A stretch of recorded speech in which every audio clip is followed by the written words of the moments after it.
here at the Jessica McCaskill Lauren Price Open Media Workout here in the Capital Centre in Cardiff. I'm joined, of course, with Jessica McCaskill. How are you feeling ahead of the fight? How are you feeling, in the build-up and obviously here at the media workout as well? I feel great. Love the media workout. Tried to get the fans riled up and on my side a little bit. I wore my dragons on my wristband, so it's exciting to be here, and the fans are great. You've been nothing but respectful about Wales as a country, Welsh people.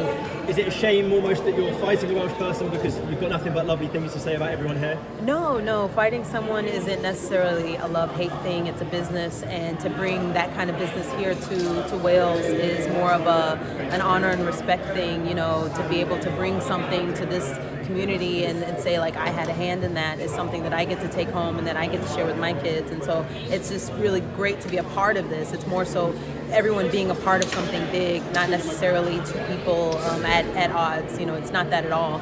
But everybody is really nice, and it's a really great part of the UK. And it's I've been to different spots. I've been to Leeds, I've been to East London, I've been to different areas, and I've just really kind of fallen in love with this area. And stepping into the Dragon's Den is just going to be something that I do as a professional. And Caskill is going to have a pet dragon by the end of the night.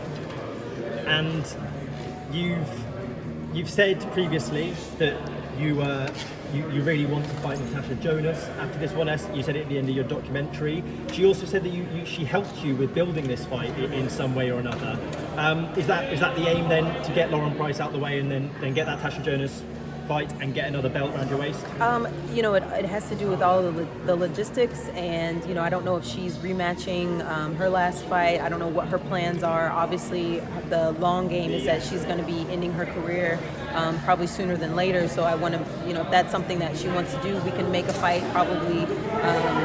If just seeing how things, pan out and what's required of me, because there's mandatories and there's so many things that kind of get in the way of making actual real big fights. And so hopefully we're both able to come up with something great that we can do. And we've spoken to Rick, and I've listened to your mini documentary as well.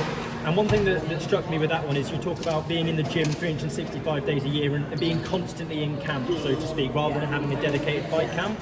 Can you explain to us maybe some of the thinking behind that and why you think that's the best way to prepare for a fight? I think it more so came from my early days, where you fight maybe 4 times a year, which is great because then you're ready and you're prepared. But being on this high level, there's less people to fight. It's harder to make big fights back to back to back like that, and it's just smarter to give yourself physically a break and a rest from going like so hard. But I think the mentality was just always be ready, because a fighter could fall out and they need someone to replace, and then they'll give you a call, and then if you're like, oh well, I haven't started camp yet, like that's not a good enough answer. You need to be ready. So just keeping everybody, if you start early in the morning, everybody's going to be tired and they're not going to be hanging out, making trouble. So we kind of keep everybody kind of rein in by doing that. Nobody's off doing like riff-raff things. Everybody's just really focused and prioritizing their life. So we're helping them kind of be better fighters, talking about everyone in the gym. It's not just for me. And having Rick as both your husband and your trainer, your manager, your promoter, he's a busy man. Does that make it difficult in fight week because you're both so busy? I know we spoke to Lauren, and Karish takes a lot of that stress away from her on fight week when she's busy. Is that a difficult dynamic for the two of you? No, I keep him calm, he keeps me calm, he makes sure I have everything that I need.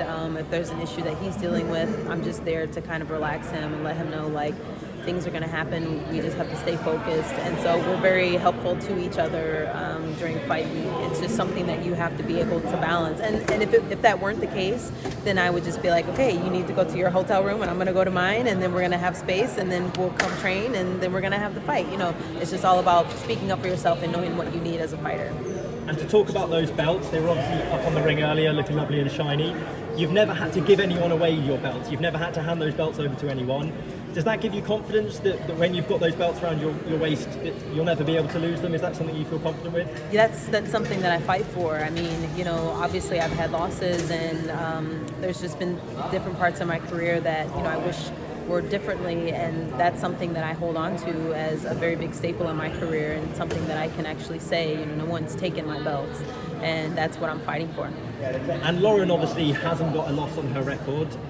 Is that something that makes a difference in the fight? Do people fight that little bit harder when there's a 0 still on their record? Or at the end of the day, does a world title fight mean a world title fight? You can't work any harder than you would. I think sometimes when you have a 0, that gives you a false reality that everything's always going to be the same. And, you almost have to be willing to risk that 0 in order to come out victorious, With the Katie fight, I kind of, excuse my French, but I went balls to the wall because I was prepared to get knocked out, just to get the knockout, and I got a great left hook off on Katie Taylor and was hoping to knock her out. But it's just one of those things, you got to risk it in order to get it. And that fight did nothing but show off what I could do. Was the first person to wobble Katie. Everybody wanted a piece of Katie after that because they saw like she's just flesh and bone, and probably made her career very lucrative after that. And for this event, for this fight, do you have any plans to sort of play the villain role a little bit in that arena, or are you just still going to be lovely and smiley, and then you win it and you're still lovely and smiley, and hope people like you for that? Well, this is my pre-fight face, so usually people will see pictures of me from the fight and they'll be like, "Why do you look so mean?" And I'm like, I'm about to get punched in the face, and I'm about to punch somebody else in the face. So you'll see the seriousness, you'll see the focus, you'll see just me with my game face on, but I'm still the same old me. I'm just doing my job. And does the weight have a little bit to play in that? I know if it was me, if I was hungry, if I was thirsty, I hate everyone around me. Does that make a difference, or is that something you're so used to now? I've been on weight since Sunday, so I'm eating big breakfast, lots of bacon, no beans, no black pudding. Can't do it, but I'm eating good, and I have no issues. So not hungry, not thirsty. Maybe that's why I'm so smiley. I don't know. So. Why is she hungry? Is she thirsty? Is she cutting like a lot of weight? You don't know. I don't know. I wouldn't know. Me and Lauren aren't that close.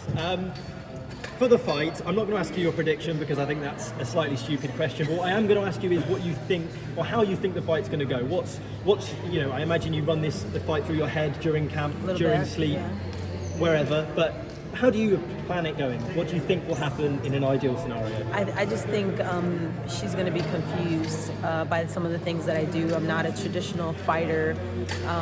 Starting, boxing at such a late age, mid-20s, it's hard to go, through all of the specifics of this is what you do. You kind of they got what they got in me, and they try to clean me up a little bit. And sometimes I'm just a little bit unorthodox. So I just think that she's going to be very uncomfortable. I think she's not going to know what to do, and it's going to be a very exciting fight.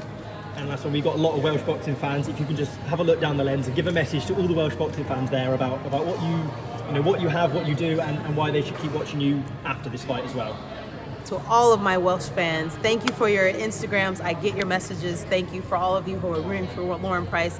Come out. Make sure you get your ticket. If not, make sure you're watching Sky Sports. And when I take my belt back home to Chicago, keep following me. Don't send me any rude messages. I still love you, and I hope you guys still love me too. All the best. Thank you very much. Thank you.